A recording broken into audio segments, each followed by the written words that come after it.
নমস্কার বন্ধুরা, আমি আমার ইউটিউব চ্যানেল কখনো সখনোতে আজকে আবার একটা আমার রেসিপি ঝুলি থেকে একটা রেসিপি নিয়ে চলে এসেছি। আজকে আমি আপনাদেরকে একটা দারুণ মানে স্ন্যাক্স জাতীয় টিফিনের একটা রেসিপি করে আমি আপনাদেরকে দেখাবো। আমি এই বাটিতে 2 বাটি আটা এখানে আমি ঢেলে দিলাম,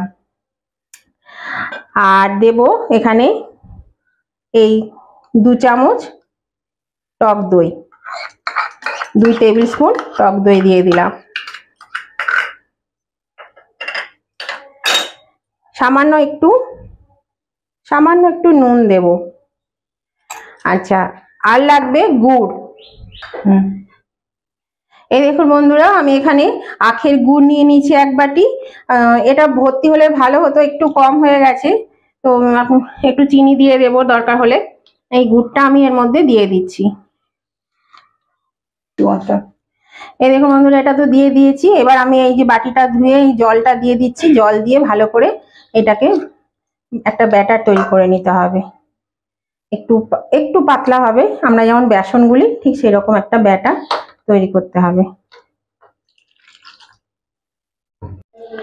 এই দেখুন বন্ধুরা, এটা আমার গোলা হয়ে গেছে। এই দেখুন, এটা ভালো করে গুলে নিয়েছি, আর গোলাটা ঠিক ব্যাটারটা এরকম হয়েছে থিকনেসটা। এটা 1 ঘন্টা আমি রেখে দেব। আর হ্যাঁ, আপনাদের তো বলাই হয়নি এটা কি বানাচ্ছি আমি। এর নাম হচ্ছে গুড় চিলোয়া। তো এটা একটা রুটির মতো হবে, গোলা রুটির মতন হবে। তো দেখতে থাকুন পুরো ভিডিওটা, স্কিপ করবেন না প্লিজ। তো এটা আমি 1 ঘন্টা ঢাকা দিয়ে রেখে দিচ্ছি। এবার এই দেখুন বন্ধুরা, আমি 1 ঘন্টা পরে ফিরে এলাম। এই দেখুন, এটা খুব সুন্দর মানে দারুণ হয়েছে ব্যাটারটা। এই দে, আর এরকমই থাকবে কিন্তু থিকনেসটা। তো চলুন এবার আমি এটা বানাতে থাকি। দেখুন বন্ধুরা, আমি এখানে একটা তাওয়া বসিয়ে দিয়েছি। আঁচটা এখন ফুলে আছে, এটা গরম হয়ে গেছে। আমি এটা মিডিয়াম টু হাই এ রেখে দিচ্ছি। এটা ফুলে করা যাবে না, কারণ গুড় আছে, সেজন্য কিন্তু পুড়ে যাবে। সেই জন্য এটা ফুল আঁচে করবেন না, অল্প মিডিয়াম টু হাই আঁচে করবেন। আর আমি দুটো আগে তাড়াতাড়ি করে ছেলেকে করে দিলাম, ও পড়তে গেল খেয়ে, সেই জন্য আমি তাড়াতাড়ি আগে ওকে দুটো করে দিয়েছি। এবার সব বানাবো। এখানে আমি একটু সাদা তেল এই যে বেগুনের ডাঁটি দিয়ে ঘষে দিলাম। আপনারা ব্রাশ দিয়েও ঘষতে পারেন, আমি বেগুনের ডাঁটি দিয়ে ঘষে দিলাম। এবার আমি এটা 1 হাতা করে দিয়ে দেব। এখানে একটু খাবার সোডা দিয়ে দেবেন, ভিডিওটা আমার স্কিপ করে গেছে। সেইভাবেই কিন্তু করতে হবে।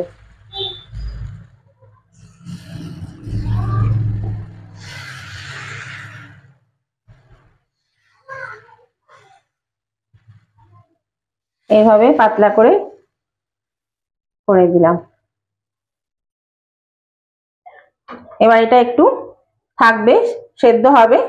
আর এটা আঁচটা কিন্তু একদমই বাড়াবেন না, তাহলে মিষ্টিটাও পারফেক্ট আছে, গুড় আছে যেহেতু পুড়ে যাবে। এটা আস্তে আস্তে হোক।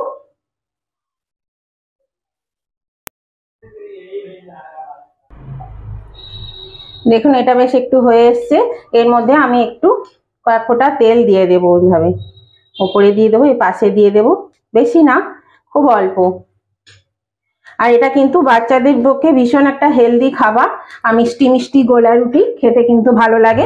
আমরা সবজি দিয়ে নোনতা রুটি করে থাকি, আর এটা কিন্তু মিষ্টি মিষ্টি খেতে হবে। যেহেতু গুড় দেওয়া আছে, সেই জন্য এটা মিষ্টি মিষ্টি খেতে হয়, আর খেতেও কিন্তু ভালো লাগে খেয়ে। আর এটার সঙ্গে কিছু দরকার হয় না, মানে তরকারি, সস বা চাটনি কোনো কিছু দরকার হয় না। এটা এমনি শুধুই খাওয়া যায়, যেহেতু এটা মিষ্টি রুটি, সেই জন্য কিন্তু এটা শুধুই খাওয়া যায়।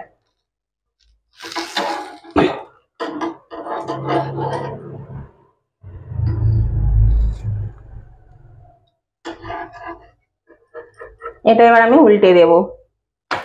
এই পিঠটা আমি ভেজে নেব। এটা খেতেও বেশ ভালো লাগে, সবারই বেশ ভালো লাগবে খেতে। বাচ্চাদেরও একটা টিফিনের তরকারি, মানে তরকারি না, মানে খাবার হয়ে যায় টিফিনের। বাচ্চাদেরকে দিতেও খুব সুবিধে, খুব ভালো লাগে এটা খেতে। নতুন বন্ধু যারা এখনো আমার চ্যানেলটা সাবস্ক্রাইব করেনি, অথচ আমার ভিডিওগুলো আপনারা দেখেন, তাদের কাছে আমি বলবো যে অবশ্যই আমার চ্যানেলটা সাবস্ক্রাইব করে আমার পাশে থাকুন, আর পাশে থাকা বেলটা অবশ্যই ক্লিক করে দেবেন। তাহলে কি হবে, আমি যখনই ভিডিও আপলোড করব সঙ্গে সঙ্গে নোটিফিকেশন আপনাদের মোবাইলে পৌঁছে যাবে, আর আপনারা সবার আগে আমার ভিডিও দেখতে পাবেন। আর নতুন এবং পুরনো উভয় বন্ধুদেরকেই বলছি যে আজকের এই রেসিপিটা আপনাদের কেমন লেগেছে, পছন্দ হয়েছে কিনা সেটা জানানোর জন্য অবশ্যই একটা লাইক করে দেবেন। আর আপনাদের বন্ধু বান্ধব আত্মীয় স্বজন সকলেই যাতে পেয়ে যায় তার জন্য কি করতে হবে, প্রচুর পরিমাণে শেয়ার করে দিতে হবে, অবশ্যই শেয়ার করে দেবেন। আর কেমন লাগলো আজকের এই রেসিপিটা, মাত্র দুটো উপকরণ দিয়ে একটা হেলদি রেসিপি, এটা খেতেও ভালো লাগে। মানে ঘরে থাকাই উপকরণ, সবার বাড়িতেই আটা থাকে আর গুঁড়ো অনেকের বাড়িতেই থাকে, না থাকলে একটু নিয়ে আসতে হবে। এটা আমি তুলে নিলাম, তো সেটা জানাতে কমেন্ট করতে কিন্তু একদম ভুলবেন না, অবশ্যই কমেন্ট করে জানিয়ে দেবেন কেমন লেগেছে।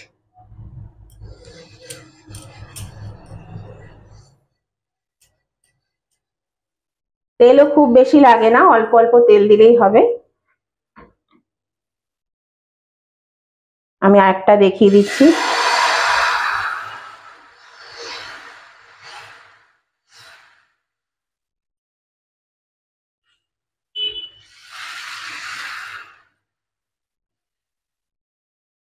আমরা তো নানান ধরনের গোলা রুটি খেয়ে থাকি, তো এইরকম ভাবে যদি না খেয়েছেন তাহলে কিন্তু অবশ্যই একবার করে খেয়ে দেখুন, আশা করি আপনাদেরও ভালো লাগবে।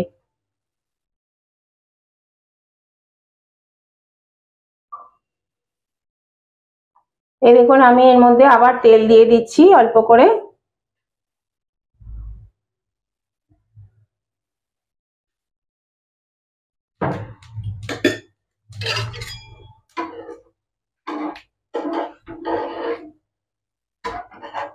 এই যে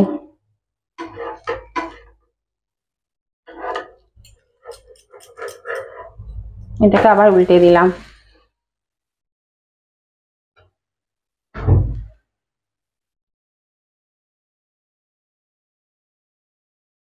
একটু বেশি আঁচ হলে কিন্তু পুড়ে যাবে, আর পুড়ে গেলে তেতো হয়ে যাবে খেতে, সেই জন্য অল্প আঁচে একটু ধৈর্য ধরে করতে হবে।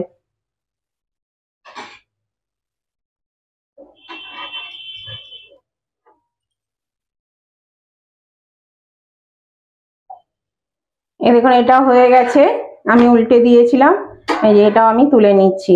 আমি এবার বাকি রুটিগুলো কিন্তু এইভাবে বানিয়ে নেব।